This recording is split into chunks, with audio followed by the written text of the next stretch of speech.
Hello Cowboys Nation, welcome to another video, and without further ado, let's get to another round of news from America's team.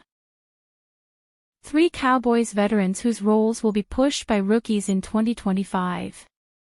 The Dallas Cowboys are entering the 2025 season with a roster in transition, blending established veterans with a promising influx of rookie talent. After a disappointing 2024 campaign, the front office aggressively targeted areas of need in the draft, and early off-season workouts suggest several veterans could see their roles diminished, or even lose their starting jobs, if they don't rise to the challenge. Here are 3 Cowboys veterans whose positions are under serious threat from hungry rookies this summer. Javonte Williams is the veteran back in a crowded backfield. Javonte Williams arrived in Dallas on a modest 1-year, $3 million deal, expected to help stabilize a running back group that underperformed last season. Williams, 25, is coming off a year in which he posted 513 rushing yards and 4 touchdowns on 139 carries, with an additional 346 yards on 52 receptions. While his pass-catching ability is a plus, his rushing efficiency, just 3.8 yards per carry, dropping to 3.4 in the season's second half, has left much to be desired. The Cowboys' decision not to re-sign Rico Dowdle and instead add Williams and Miles Sanders in free agency signaled a desire for change. But the real shakeup came in the draft, when Dallas selected Jaden Blue in the 5th round and Phil Mafah in the 7th. Blue brings electric speed and open field agility, while Mafah offers power and consistency between the tackles. Both rookies have the potential to carve out significant roles, especially if Williams can't rediscover the burst that made him a coveted back in Denver. Training camp and preseason will be critical for Williams. If he fails to separate himself from the rookie duo and Sanders, his contract makes him an easy cut. The Cowboys' backfield could look radically different by mid-season, with Williams at risk of being relegated to a backup or rotational role, or even off the roster entirely. Mazi Smith, a former first-rounder facing a rookie challenge. 2 years ago, Mazi Smith was seen as a foundational piece for the Cowboys' defensive front.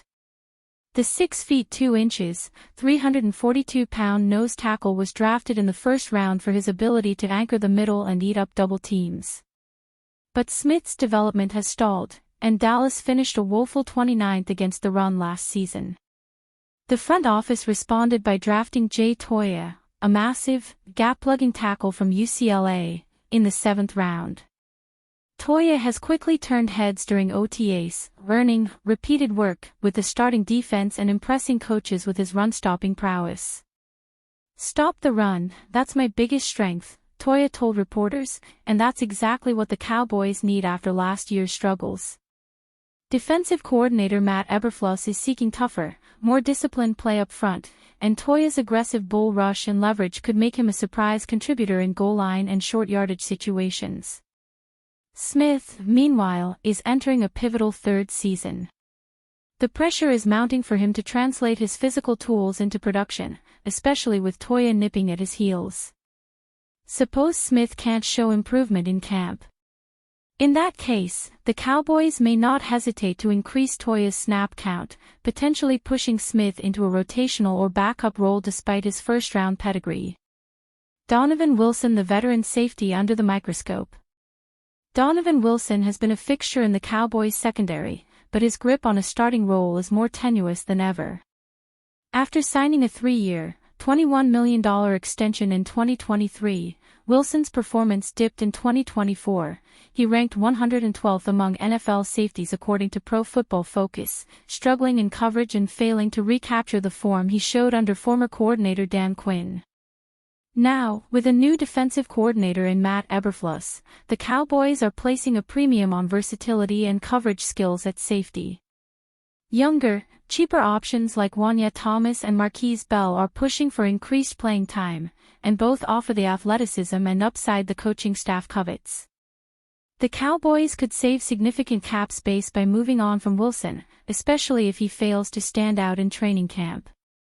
Wilson's fit in Eberflus's scheme is uncertain, and his contract makes him a prime candidate for a post-June 1 cut if the team needs flexibility. Unless he can adapt and deliver a strong preseason, Wilson could find himself replaced by one of the ascending young safeties, a move that would signal a new era for the Dallas defense. The 2025 season represents a crossroads for several Cowboys veterans. With a new coaching staff and a mandate for improvement, Dallas is poised to let the best players win, regardless of age or contract status. The result should be a more competitive roster, but it may come at the expense of some familiar faces. Cowboys tabbed a landing spot for $84 million star.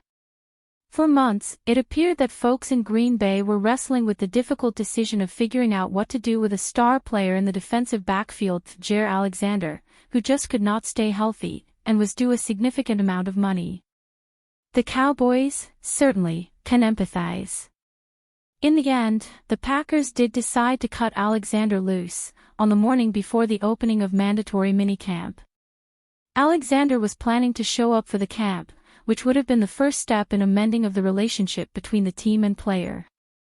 Instead, the Packers pulled the plug on the guy who was once the highest-paid corner in the league, at 4 years and $84 million. With the Cowboys facing injury uncertainty in their own defensive backfield, there could be a case made for Dallas to now pursue Alexander in free agency. Cowboys cornerback room packed with questions. That's the notion from CBS Sports' Jared Dubin, who notes that while the Cowboys have options in the defensive backfield, with star corner Trevon Diggs out with a knee injury, the top-level choices are not great. Writes Dubin, Dallas has a lot of potential answers in the secondary aside from Darren Bland, but none of them is a guarantee and a bunch of them are injured. Trevon Diggs is working his way back from his second major injury.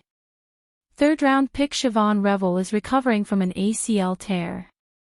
Trade acquisition Kaiir Elam hasn't lived up to his first-round draft billing.